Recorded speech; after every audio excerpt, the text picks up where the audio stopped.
Hello, everybody. Hello, hello, hello, hello. My name is Vincent, and my associate Edmund Hollingsworth, who is a researcher and bringer of information to me. I am your voice and your face, and you have a voice to your face. But nonetheless, here I am. We're going to do a little bit of economic analysis and commentary in more than one way. We're also going to look at the political landscape and touch base with a couple of questions. Actually, we'll do questions all the way through. The Q man is not the only one that can ask questions or set up questions. Of course, some of his questions are kind of rhetorical questions that really don't help get to the truth to anything. They're leading questions. Those are called leading questions. They lead you into a direction that the question asker wants you to follow. Well, anyway, let me give you a little bit of my background. I've put out two videos already, and I think in both of them I gave my background. I'm going to give my background again. I have an expertise in economics, entrepreneurship, international business, theology, and sociology. So I've pretty much spent my time in school and in hands-on experience. So I got the hands-on experience in many, many things. As you can see by my face, I am no longer a young whippersnapper as I wish I was. But I guess many of you out there in TV land, internet land, Facebook land, Twitter land, Instagram land, and all the other areas, TikTok land, can appreciate I'm no longer a whippersnapper or a young guy. However, you understand it better. But I thought I used the old term, young whippersnapper. And it's a country term too. It's more of a farm term, the young whippersnapper, actually. So I brought that one up to light because I think that, we got to connect, have a continuum. That's a key word right there, continuum. And somehow we have been fractured and the continuum has been lost. The people in West Virginia, Pennsylvania, Ohio. I like Ohio. I got my graduate degree in Ohio. Washington, D.C., I got my other graduate degree in Washington, D.C. And I had the privilege to visit several large institutions that many people probably have never visited. And I know a lot of politicians have visited, but some politicians have not visited. So it's quite interesting, to say the least, of these institutions, which are a little bit exotic in more ways than one. So you have the Federal Reserve, which has its own persona. You have the International Monetary Fund. You have the World Bank. You have the International Organization of American States. You got the Investment Bank. So you got a soup, a salad of institutions that are out there that are worth considering. You got the Library of Congress, you got Congress itself, you got the White House, and all this soup and salads. But let me touch on some things right now to get off the bat because time is ticking and pretty much like the old saying says. Remember, I said old saying says, time is short and the man gets angry. So that's an old saying that they used to say, and I'm going to explain that saying back in the days when the factory workers were more proliferate or were more abundant than today's world. But a lot of factory workers, whether they were in the sewing business, whether they were in the manufacturing business, whether in the lumber business, whether in the steel business, Andrew Carnegie was one of the pioneers over there in Pittsburgh, actually. The Pennsylvania, you remember Andrew Carnegie, with respect to steel manufacturing, and he gave it up. Why? Because it started to be kind of like obsolete. And there's a lot of material that was coming out. The plastics were coming out, and things like those were coming out. And he saw the writing on the wall and said, "Man, might as well jump ship now before I sink. So he was pretty wise, and he used his life, to do philanthropy and things like those. So we come to the point where Trump, Obama, George, the Bushy man, Slick Willie, Bill Clinton, uh, Father Bush, and Reagan. I guess I'll go that far back. I won't go any further. Well, maybe all the way up to the Peanut Man. The Peanut Man. Let's see if any of you remember who the Man was. Or yeah, he still is. He hasn't died. He's still alive and kicking. The Peanut Man over there from South Carolina, I believe, if I'm not wrong. You guys correct me if I'm wrong, but I think he is from South Carolina. Has a big peanut farm. The Peanut Man. So during the Peanut Man's years, we had a big crisis and things were offhand. But one of the things that did happen was everything ran pretty smooth, like clockwork. Not like in today's world. Today's world's pretty bumpy and topsy turvy. Why is that so? I mean, everything should be running smooth, especially when it comes to leadership. I mean, not even the mobsters or the gangsters or the organized crime, however you want to say it, have this topsy turvy world that we're in right now. I mean, it's chaotic. I mean, you know who they are, they know who the other people are, and you know. Right now, we're living in a world of uncertainty. I mean, believe it or not, no matter what Richie from Boston says, or it's a series of people are in YouTube. I'm in YouTube now, so I joined the YouTube gang. But many of the YouTubers and many of the info worlds, conspiracy theory people, Sean Hannity, Dave Dobbs, and Rush Limbaugh, all those people, they tell all this comments, and you wonder where are they getting their information from? How are they pasting this together? How are they communicating the picture that surrounds us? Are they actually benefiting you guys? I mean, how does it benefit me? I ask my question. How does it benefit me? How does it benefit you? That's the question. That's a true question. No leading question. So whether if we go in this direction, you should think about what's going to happen next. All this next things, throw them out the window. How does that happen impact you? How does that affect you? What they say, what I say, what anybody else says. How does that impact you? Are you benefiting from this crap? Or are you just kind of lay low and see just personify? Oh, I want to be like Iron Man. Like, come on, give me a break. Oh, I want to be like Greg, the James Bond guy. You remember Flint, our man named Flint, with the actor James Coburn? There you have it. Another one that had all this Rosie Dorsey.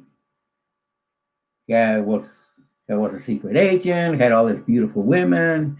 Had all this wealth. Had all these gadgets. Did all the things. Fought things left and right any big effort.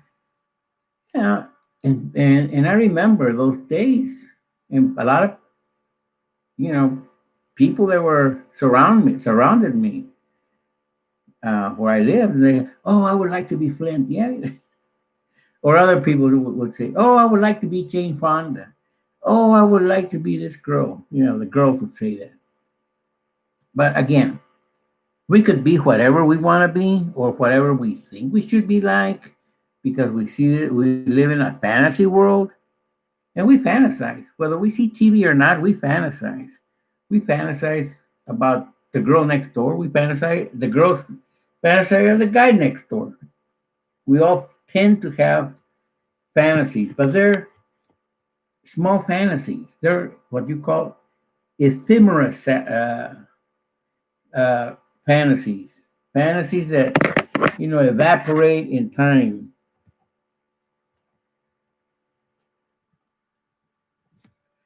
And that in itself is the norm. It happens.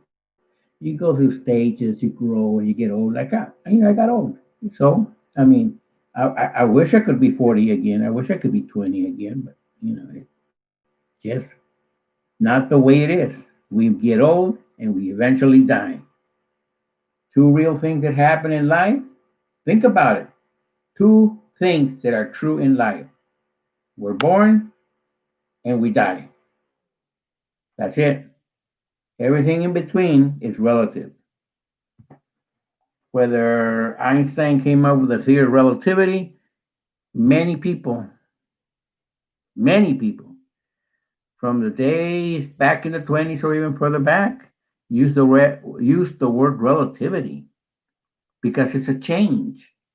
It's something that happens, that evolves, that we can't control. I mean, and we know it happens. We can pattern it. We can do many things with it, but it happens. So I've said enough of that point.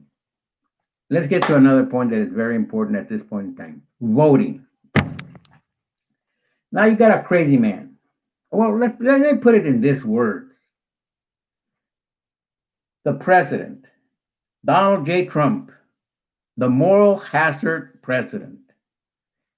If anybody speaks if anybody's an anarchist, that's him. Why?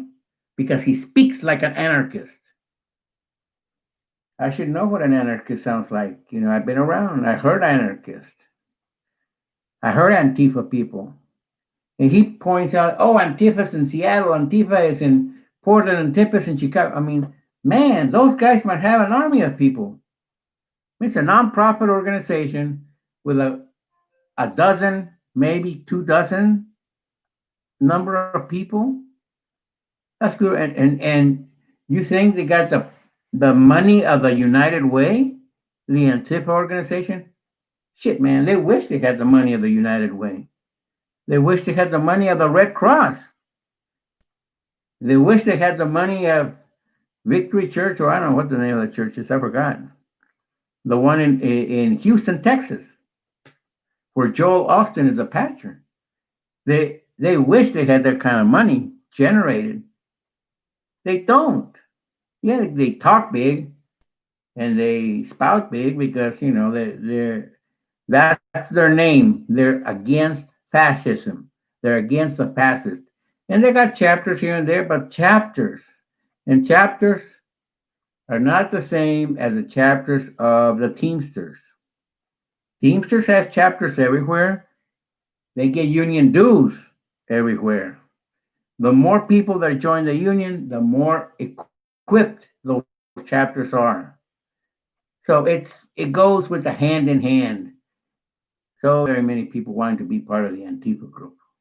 Believe it or not, before or after Trump, it's not going to matter. Not many people want to be part of the Antifa group. Whether we believe or not that there's fascists rolling around like crazy all over the place, yeah, it's true. You got the Nazi Party here in the U.S., which Trump doesn't want to admit that exists, but it exists.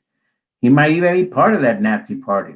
I don't know, but it could be possible that he is because the way he speaks, the rhetoric that he uses, the words he uses, it's a combination of anarchy vocabulary with gangster vocabulary.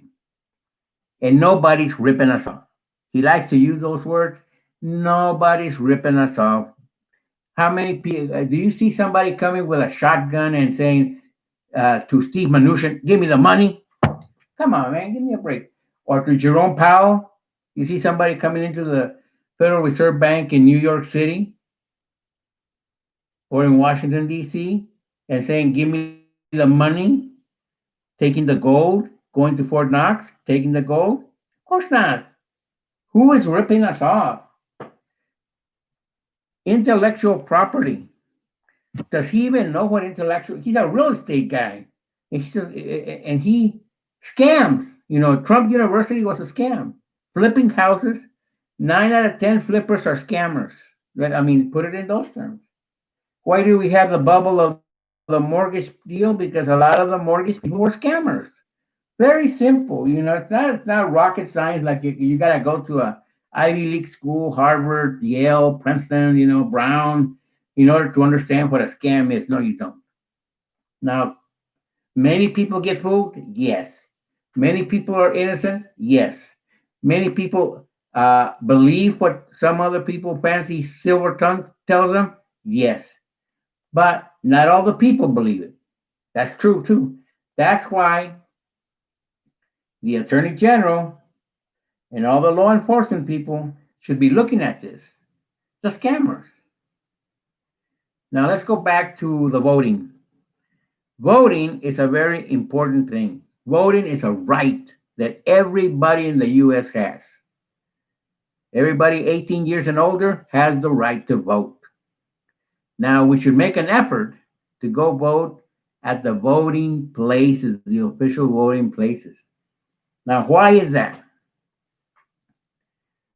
Two things, and this is part of what my associate Edmund Hollingsworth, some of the information he's gathered that I read and I looked at. I wish, I'm going to make a parenthesis, I wish there was like somebody out there in Yahoo land or out there in YouTube land could help me understand how to better do these videos and how to put information in these videos, how to paste information in this, so I can put my sources and people can actually grasp some of these sources out.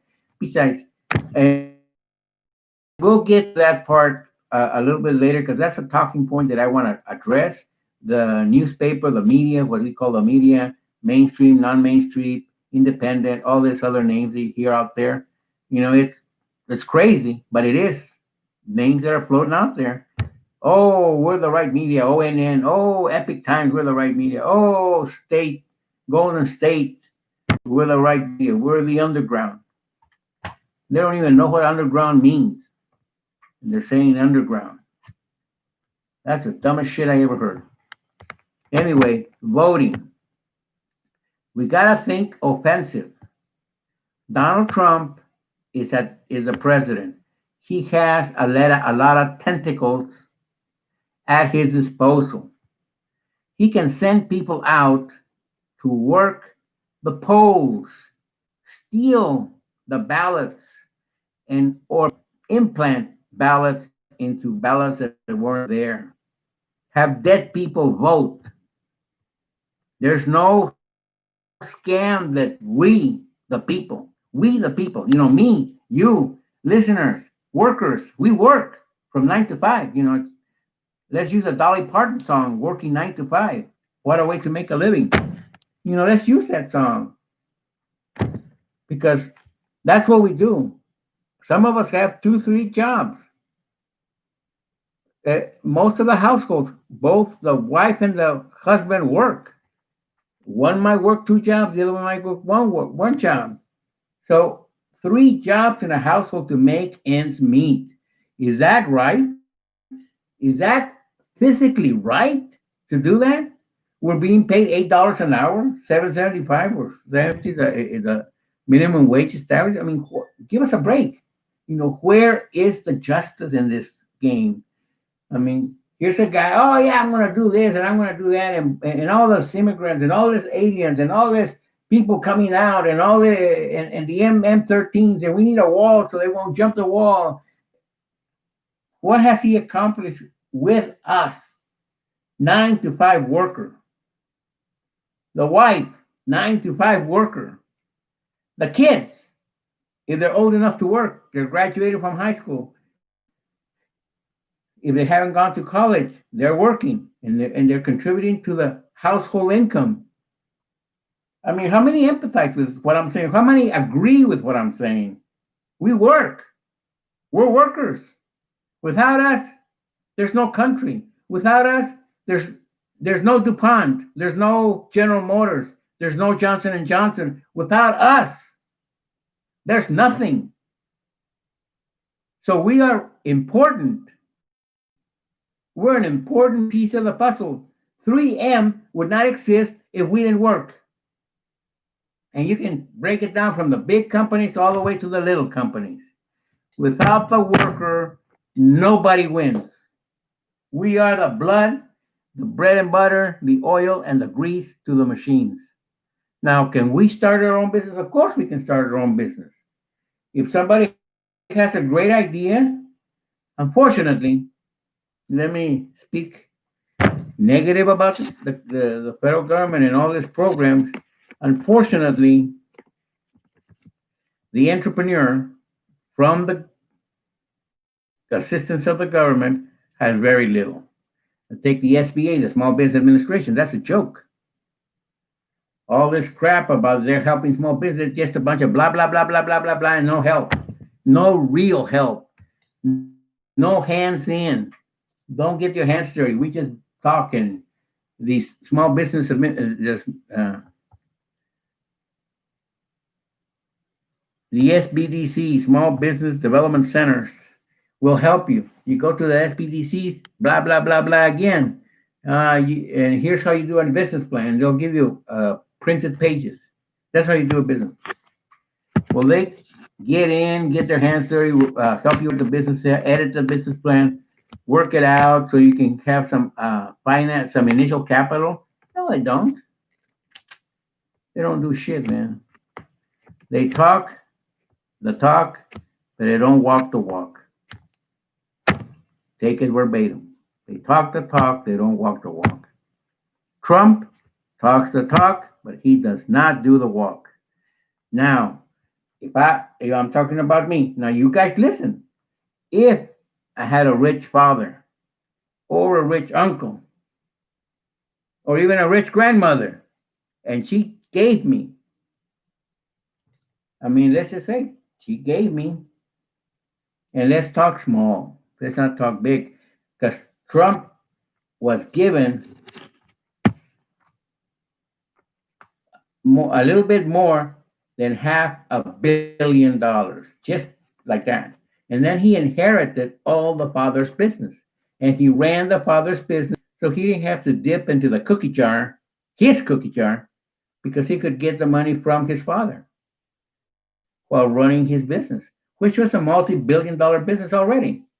So if I had a father like that, man, would I be talking to you like this? I'd be probably walking around with Bill Gates and everybody else. Bill Gates isn't Bill Gates as he is now 30 years ago. And I remember Bill Gates. He was a middle income family. I can't say he was dead rich, but he was in a good position. His parents were in a good position. They were professionals. And he spent a lot of time programming, doing all this programming. He had a lot of practice, like anything else, you know. The more you practice, the more experience you get. The more I practice entrepreneurship, the more hands on I have on it, which I have, the better I get at it, and the better I am at analyzing small businesses or big businesses. It doesn't matter. Not anymore. It used to matter, but not anymore. International trade. The more I did it, the more I learned. More I researched, the more I learned. The more I went to school, the more I learned. So hands on made a big difference. So right now, when what's his name? Peter Navarro. Oh, they're working with and Robert Lightenher. I think I butchered his name. Talk about all these policies and all this trade crap that they're talking about and all these deals they're making. We're going straight to hell. All the country and you and me and all together, our children are all going down to hell. Because Peter Navarro, I mean, I read two of his books. I mean, what do they say? The old saying says, you only need a button to see what the material is like. For a sample, you only need a button. So a sample is just a piece. So for a sample of how he thinks and what he bases his arguments on, because that's what they are arguments. They're not true theory. It's not too pragmatic. They're not practical. What he speaks about, he just blows smoke in his books. A waste of my time, actually. I read better books than his, but anyway, I read them just for the shit of it and just to see how all this unfolds. And man, I thought, damn, What kind of crap is all this? Does this guy has ever? I mean, he's a disgrace to the profession. He is. I mean, all the schools who teach economics up to the PhD level should go on protest, putting a paper bag over their head, just like Sylvester the cat. If anybody knows about Sylvester the cat, they can Google it and they'll find out who Sylvester the cat was. He was a cartoon character from Disney. Put a bag over their head to make two holes like if they were doing Halloween, two holes, a hole in their mouth, a hole in their nose, and say, "We're protesting because this Peter Navarro should just be casted out from the economic profession, just the same as the other ding dong who's the economic advisor." They both kissed the devil's ass. I'll tell you that right now. They both kissed the devil's ass. Now, do you want to kiss the devil's ass? The people listening to me, do you want to do it? Do you want to kiss the devil's ass? Think about it. Do you want to do it? If you're that kind of a person that wants to kiss the devil's ass, do it. Of course, once you do it, you forget about God. You forget about Jesus Christ. You forget about the Bible. You forget about the sacredcy of life.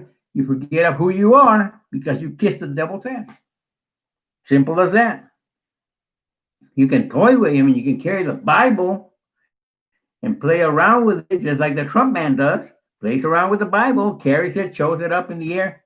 That doesn't mean he believes it. That doesn't mean he likes it. That doesn't mean he reads it. It means jack shit because his behavior is totally the opposite of what Jesus Christ teaches and what the core of the Moses books and the prophets and the judges and the Psalms teach. The behavior says everything. If we can, and then he just has not instilled any trust. Now he's created a euphoria. I mean, I gotta grant him that point. He's learned over the years how to create euphoria. Now let's look at a little bit of his political ambition. He says he's not a politician. He is a politician. He's been working at this deal since the 1980s or before. But I've traced him back to Edmund has traced him back to the 1980s in being politically active, being involved in politics, saying speeches, dealing with the press, because he always likes to have the press. Since he has the money in the cloud, or some type of cloud, he doesn't have the cloud, he just has a cloud of something, or an imaginary cloud that he says in the newspaper, come over here, whether they're the big media or the medium-sized media or the small media. But he gets a group of reporters around him and he spouts out, he speaks out and blah, blah, blah, and blah, blah, blah. And then they ask him questions and he answers. So he's been getting all this practice all these years. And he says they're all fake news because they write negative things about him. That doesn't mean they're fake. He's a fake individual. He's a fake. He can't be a fake president, but he's a fake speech person. He does fake things. So if there's somebody to start the fake deal, it's him, Donald J. Trump. He's fake. He's a fake individual. He's treacherous. He's deceitful. He's a scammer. All this. Now, he loves for people to call him homophobic or whatever he likes. He likes his fancy words. I'm not going to call him that because he likes to be an anarchist. He is an anarchist. Just listen to the way he talks. No gangster. If you look back to the trials, even his friend Rudy Giuliani, when he caught the gangster guy Gaddy, and they put him on trial, just listen to the guy and to some of the other guys that were there in the trial. Listen to the way they speak. Even though they use some folkloric language, layman language, like down in the honky tonk, we're down in the honky tonk, you dude, and all this stuff. That's the language they use. They're not saying, oh, they're ripping me off. Oh, they got a plane full of thugs. The only one who could have plane full of thugs is him, Donald J. Trump, can have a plane full of thugs. That's pretty much it. So let me put it into perspective. Once upon a time, there was a civil rights. Do you remember civil rights? They like to talk about Martin Luther King in today's world. Oh, Martin Luther King said that. Oh, Martin. Yeah, but back when the Freedom March, which you probably some people do remember, some people who are my age who look like me do remember the Freedom March. Kamala Harris remembers the Freedom March. She was part of the black people, even though she's not technically black, but she was one of the people because of her color that was bused. They put him in a bus and took him to a segregated school. And many people were like that. I mean, they were victims. And racism actually is something that was coined after the slavery. Now, you talk to somebody from Jamaica, somebody from Haiti, somebody from Africa, they weren't slaves.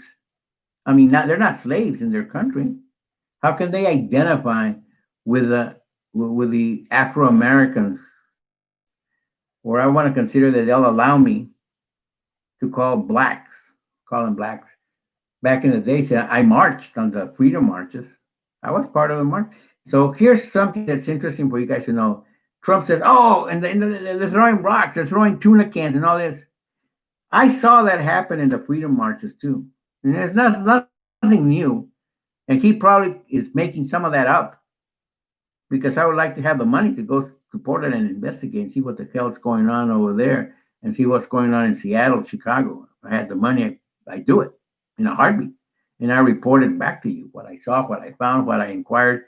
Edmund and myself, we would go together so we can both cover more ground. But here's the take: the government, unfortunately, this is I nobody can bullshit me because I was there. Like if you were there, wherever you live, wherever you are, and you saw and you lived an experience, nobody can take that experience that you lived away from you. You lived it, you were part of it, you were part of the moment, and you have it imprinted in your brain. That memory will never, never go away from you.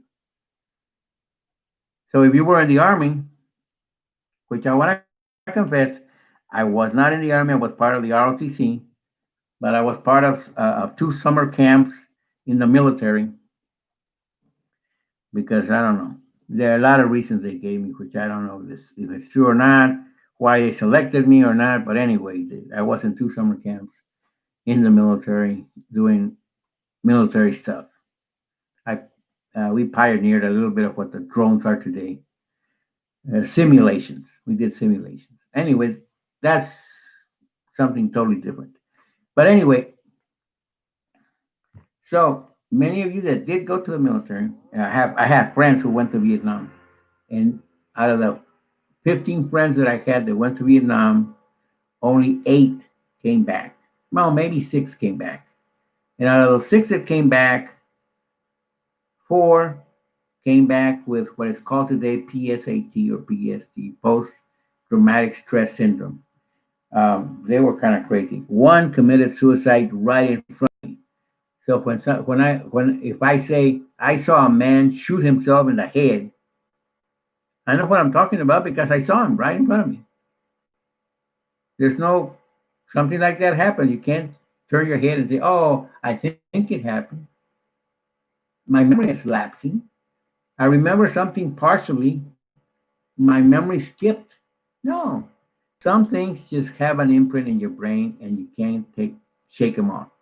You can't invent it. You can't change it. It's stamped like a rubber stamp right there in your head.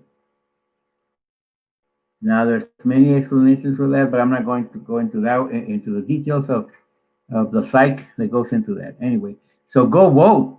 That's what is important. Go vote because if you don't vote, then you're gonna we're gonna be left behind. Things are not gonna be the same. Things are gonna get worse. Things are gonna get worse, and we might end up in a worse situation than we are right now. So go to the polls. try to go to the polls, or those that can't do absentee voting. And I'm not saying this because I don't believe in ballots, in mail-in ballots. I just don't believe in Donald Trump. I don't believe because he bamboozled me. I voted for him. Let me tell you upfront. I voted for him. I'm an independent voter. I'm not a Democrat. I'm not a Republican. I'm an independent voter. I'm a conservative. I believe in the sanctity of life. I believe in Jesus Christ. I believe in the Bible. And I believe in the sacredity of family. So I have this value system, but I also have a progressive value system because we're moving forward. We're not moving backwards. We can't live in the 50s like Donald Trump wants.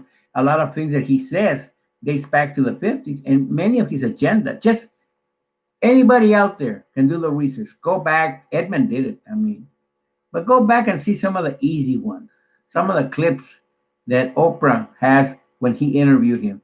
Larry King, look at some of those clips. Howard Stern. There's all kinds of clips out there and you'll see that a lot of what he's doing is what he's doing right now. There's no secret agenda.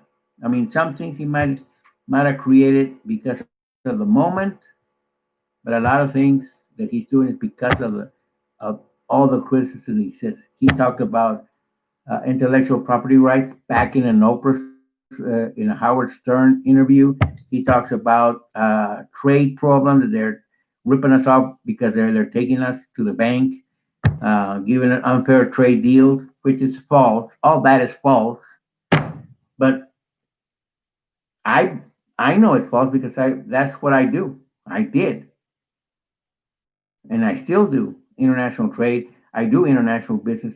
I analyze the geopolitical landscape. Those are part of what I do. I look at entrepreneurship and I do the landscape in bridge and I help people come up with do their business plan, get a financial proposal to the bank so they can get a loan. Anyway, enough of me. What's important now is for you guys to understand that it's important for you guys to go vote. Voting is going to be crucial right now. I mean, no matter how much fault the Biden man has, Trump beats him. He beats him on the faults, on the negative side of the coin, negative side of the spectrum. You want to weigh negative against negative? Trump is more negative. You want to weigh back in 2017, 2016, uh, you wanted to weigh negative Hillary against negative Trump. Well, that was a good toss up in the air, and you flip a coin and see what side of the coin came under. But I flipped it. Now look what I'm saying. Why? Because I see the light. I mean, that's why I decided to stay independent because I don't want my thinking to be channeled, to be geared, to be directed in another direction that I don't want. So, how many of you want freedom? How many of you want to go to the honky tonk or to the beer depot or to the beer joint and have a beer without looking over your back? How many of you want to go out there and work? I mean, unfortunately, whatever is available for us, and earn your living and go home and take your kids to the movie without thinking twice. How many of you want to do that? How many of you want to have food on the table? We need something for ourselves. We're not getting anything. We're not even getting younger. We're getting older. And Trump is not helping us. He's helping himself. That's all he's doing. What did he do? Free a state park. How is that helping me? I'm down here in the south. What state park over there in the north going to help me? In nothing. I'm not getting any benefit for him saying I wrote an executive order that I cleaned out so people can use the state park over there in northern Maine. That's good for the Maine people, but over here in the south, hey, give me a break. Oh, I opened up so we can frack. How's that helping me? All this fracking business. I mean, the oil business is not hiring by the tons. I I don't see it. I go to Houston, and I don't see them hiring all this. Then he writes in, oh, there's not going to be any evictions. That's the last thing he said. That was it. Oh, there's not going to be any evictions. Oh, but then what do I see? I see it. I mean, it's not something that I'm imagining. It's not a conspiracy theory. I see it. They're evicting over there in Houston like there was no mañana. They're just kicking people out of their houses. And he said there's not going to be any evictions. We're going to have a moratorium on evictions. And what's happening? They're evicting people. So, what kind of situation are we living? Tell me, what kind of situation are we living? And going back to his political career, he has a political career. There's no such thing as he doesn't. He's a politician, and that's why he went into business, into celebrity, because his theory was, according to the Ronald Reagan deal, that Ronald Reagan won, according to his theory, he won because he was a celebrity, and that Arnold Schwarzenegger won to be governor because he was a celebrity. So he wanted to be a celebrity. He got into the celebrity business through the beauty pageant, and then rolled into finally to I mean, he had the money. I mean, if I had the money, even if I didn't have that much, and my grandmother left me just, even if she just left me $50 million, I mean, forget about more. $50 million, man, I could do magic with $50 million, and I could multiply it. I could start my own business, and I could multiply it. Man, I could multiply and grow my business. I'm not afraid to stay growing big. Everybody should look forward to growing big if they start their own business. That's just the nature of a business. So that's part of the deal there. So let's look at. I got some notes here that Hollingsworth left me. Okay, let's look at the Chinese market, and then we'll just close it for today. The Chinese market and the Chinese deal and the TikTok business. Keep it current events, and then we'll go back and take some of the topics that are further back. But I want to start out like this so you guys can hear the sensitivity of where we are, because the sensitivity is not the country. The sensitivity is we, the people. That's the sensitivity. You and I. I'm a worker. You're a worker. Anybody who gets a W-2 is a worker, whether he's a director of some joint. If he gets a salary and gets a W-2, he's a worker, period. Blue collar, white collar, doesn't matter. He's not the owner of the hot dog stand or the newspaper stand or the small business that makes pills or the small business that makes toilet paper. No, he's just a manager getting a paycheck, paying taxes as a worker. Maybe that many people own their home. That's great. I don't, which is not great. But anyway, let's look at this Chinese market. And we go back to the same thing that I was talking to you about a while ago. Chinese market. Let's look at this as a headline, the Chinese market. Richie from Boston. I want to quote him. Um, I want to quote Richie from Boston. He made a comment, small segment of what he contributes, which I recommend his videos. He's a good guy. He got some good points, a lot of good points actually. But let's look at this at his point about we are a consumer society, which Donald Trump does not accept that we are a consumer society. He wants us to go back to the 50s, go back to the 40s, when Andrew Carnegie, remember I mentioned Andrew Carnegie, a big steel manufacturer in Pittsburgh, big steel plant, multi-billionaire, multi-millionaire, maybe a billionaire among the billionaires back in those days. There's even a college, Carnegie Mellon, a university, Carnegie Mellon University. I mean, he did great some things when he sold his business, and And the steel business left. Why? That's a question we should answer. That's not a leading question. That's just a question of why. Why did it leave? Why did the steel business leave? Why did most of the aluminum business left the U.S.? Why did the textile industry left the United States? Donald Trump hasn't touched about the textile industry. He hasn't mentioned it.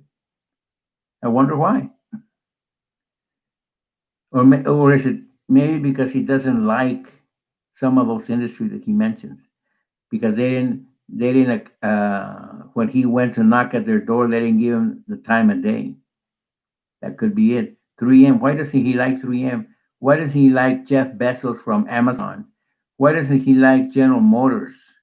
Why does he like? I mean, the list goes on and on of businesses that he doesn't like, and that he has something against them. So, Chinese market. Many times we offshore a lot of things here from the U.S. Many things we offshore. Why do we offshore? What's the purpose of doing it? Is it because somebody wants to rip us off? Is that the word? No, it's not the word. Only stupid people believe that. We do it because we want to do it because we want to save money. Now, why do we want to save money? I mean, if I'm a business person and I have a business, and he knows it well, real estate business, and when you build something, you offshore a lot of things and you import a lot of stuff.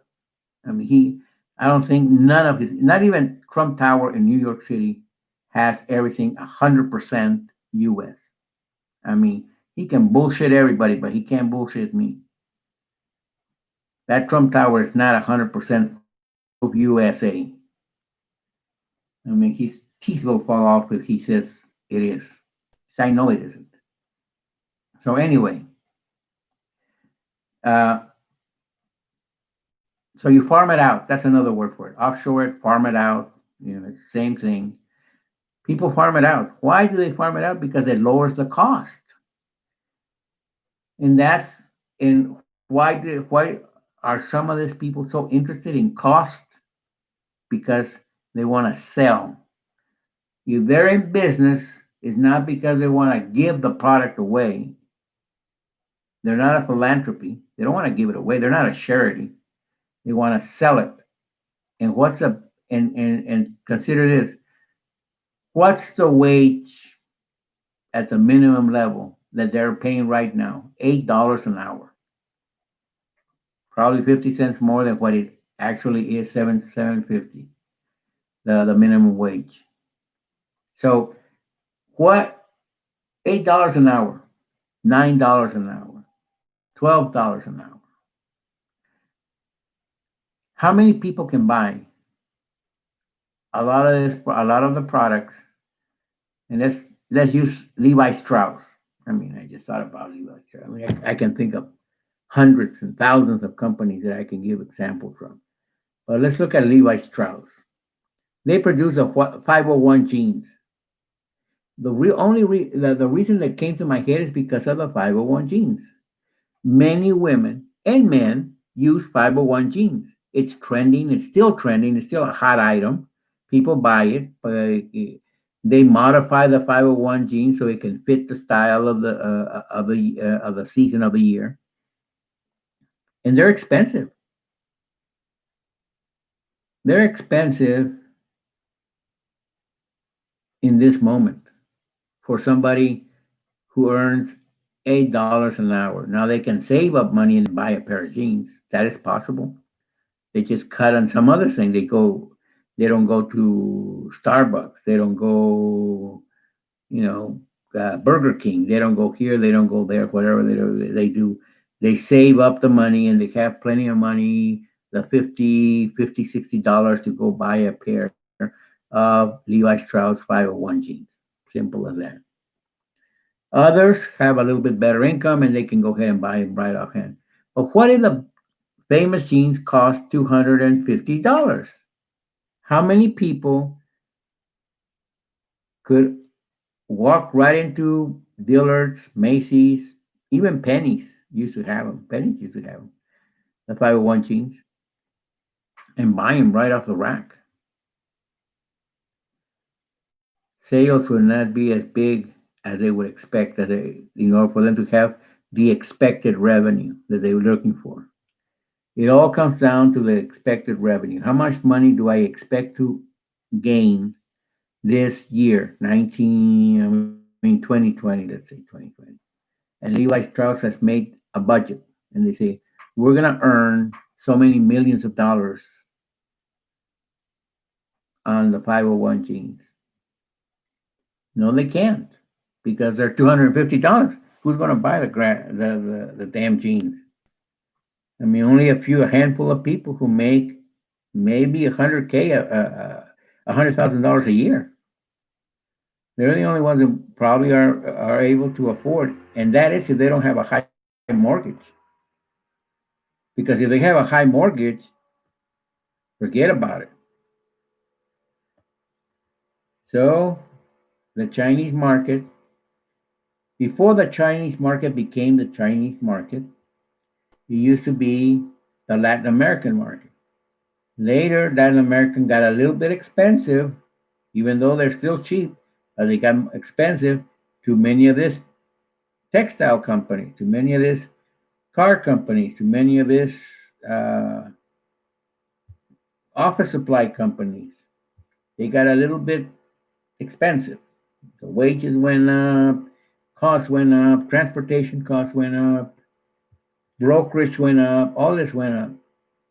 And they include that tariffs went up. So they moved out of the Latin America and they went to other places. They went to Philippines, Trinidad, Tobago, China. So China comes into play, Thailand comes into play, Vietnam comes into play, Africa comes into play. Cheap labor. That's the bottom line. They do it, send it back, and they sell it. And who buys it? We do.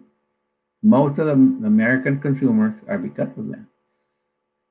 So we tend to buy everything and we tend to work more. It goes with the territory. Work more, get more material stuff, buy a car, buy more clothes, take some clothes back and send them to Goodwill, to the Salvation Army, and we get new clothes. And we get other ones, we throw them away. And we're always buying, and they're always selling, and people are coming in. So just imagine this with the coronavirus. What happened in the stores? You know, the general stores or wherever you are, you probably have a store like, you even probably have a Walmart over there. What happened? A lot of the items disappeared because people hoarded them. They used their credit card, they used anything they had, and they bought a bunch of toilet paper. They bought a bunch of alcohol. They used a lot of the sanitizers. They used a lot of the disinfectant, the wet towels that have alcohol. So and they bought a lot of canned foods and they bought a lot of other stuff. But there were a lot of vegetables. I mean, them. Many of the other things disappeared, but the vegetables were still there. And people could just, I bought vegetables. I mean, I didn't have, I'm not, canned food is not exactly at the top of my list, but I do eat it, but it's not at the top of my list. But the vegetables are, I eat vegetables. A lot of the meats disappeared, especially the cold cuts. Yeah. So, and just imagine that, and that's when everything started and people got more into debt. So now you got a bunch of people in debt. You got a bunch of people who are going bankrupt. You got a bunch of people who have all kinds of debt, and you got a country that's going more and more into debt, and you got a country that's also going more and more into a fiscal deficit. So the deficit goes up, the debt goes up, and the money machine keeps going up. How long can that take? How long before the bubble bursts? Think about that. Think about how long will take before the bubble bursts. Money being created false with no foundation. fiscal policy being spending money like there's no tomorrow, jobs that are not there because it's still an employer's market, not an employee market. Because if Trump was correct, it would be an employee market. What does that mean? Let me explain to you what that means. An employee market is when you go make an application for a job and there's only few people there and the employer is willing to train you and spend money to get you up to par, and it's not in the pick and choose business. But when an employer gets 200 applications, what do you think he's going to do? He's going to choose the cheapest person, best prepared and cheap and young, and that's it. And he hires out of that little pool. But he had 200 applications. So what happens there? It's an employer's market, not an employee market. So Ivanka Trump and Donald Trump and all these other bozos are not creating jobs. They're creating jobs in their head, but not in real life. I go to job fairs and I see a ton of people in the job fairs looking for work. So is it an employee market where it's driven by the persons who are applying, or is it an employer market who picks and chooses whatever he wants and puts out ads just to say that they're looking for people when they're really not? They're fictitious ads. Talk about fake news. That's fake advertising, fake soliciting. So we live in a deceptive moment because of Donald Trump. Donald Trump is a deceptive person. He cheats, he lies, he vulgarates women, he doesn't respect anybody. He could care less about you and me. We're the 9 to 5 workers. He could care less about the Hispanics. He's saying, oh, Hispanics, I like bullshit. He doesn't like the Hispanics. He doesn't like the Mexicans. He doesn't like the Puerto Ricans. He doesn't like the blacks. He doesn't like anybody. I mean, and that has nothing to do with racism. I mean, he just don't like the people. That's period. What happened in Scotland? The Scottish people over there. They don't have too many blacks. They have poor people, but they don't have a lot of blacks. They don't have a lot of Mexican. They don't have a lot of Hispanics. They don't have a lot of people from Romania, Czechoslovakia, Croatia, Georgia. Over there's a country named Georgia, not Georgia from the U.S. Scottish people. It's a small country. He put a golf place. Why did he put a giant fence so the people can't see the poor people? He doesn't like poor people. Period. He doesn't like a lot of people. Now he wanted to be president, and many times they asked him the question, "Do you look at being a president?" He always said, left a wobbly answer, saying, "I'm thinking about. I think about it every now and then." And then in one of the questions they asked him, I said, "If you run for president, what do you think?"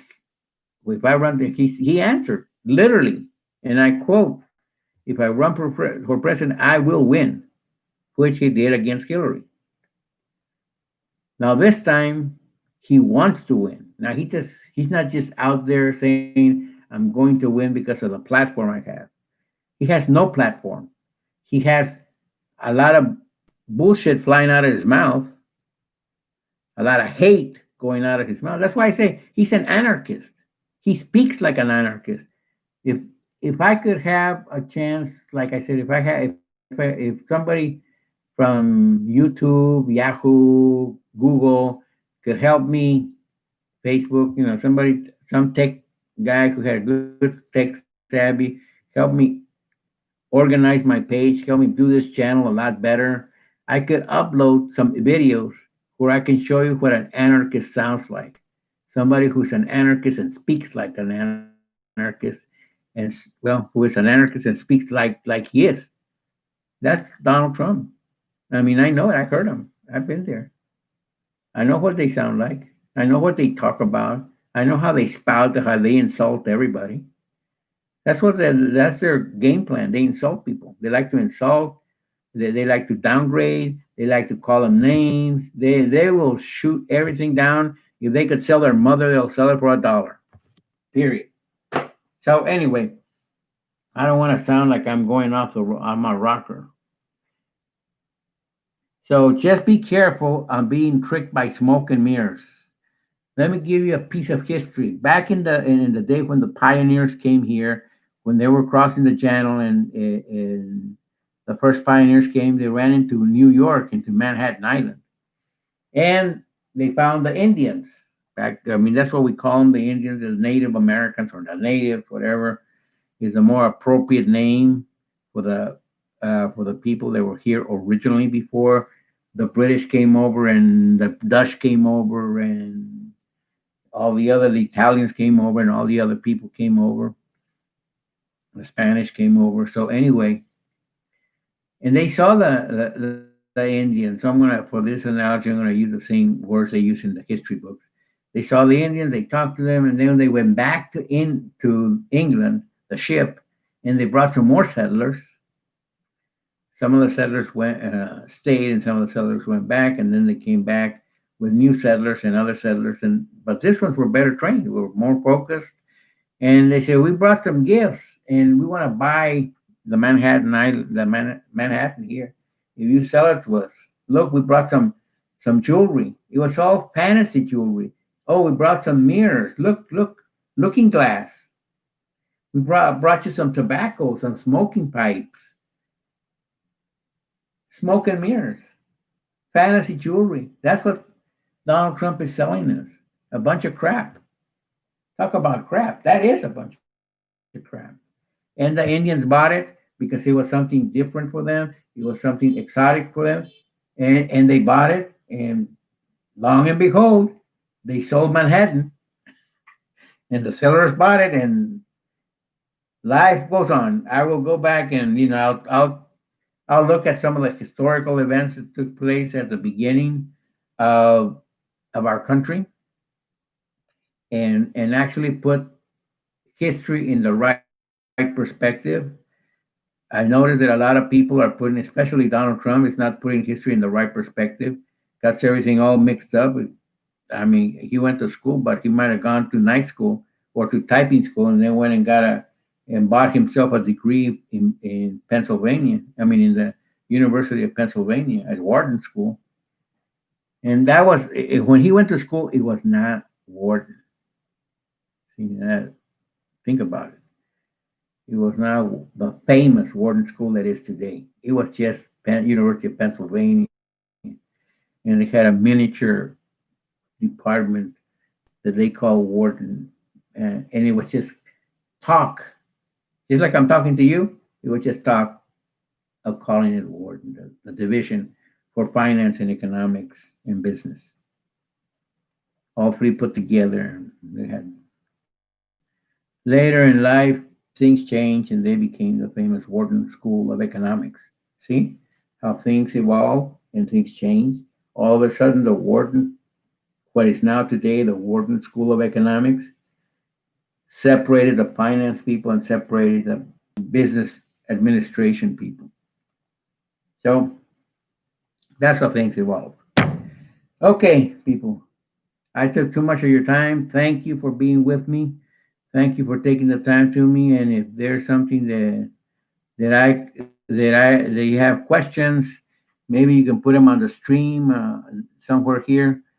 And I'll see if I can get you an email that I have attached for here. I don't know if I have memorized, but I'll write it down on my tablet and I'll share the email with me so that way you guys can write to me. But if there's somebody who actually is willing, or some tech guy who has good tech savvy and willing to help me set this channel up a little bit better, and that I can upload things and I can write things down on this, or how I can do it better, I'm open ears. I learn fast and I'm a good learner. Thank you, and may God bless all of you.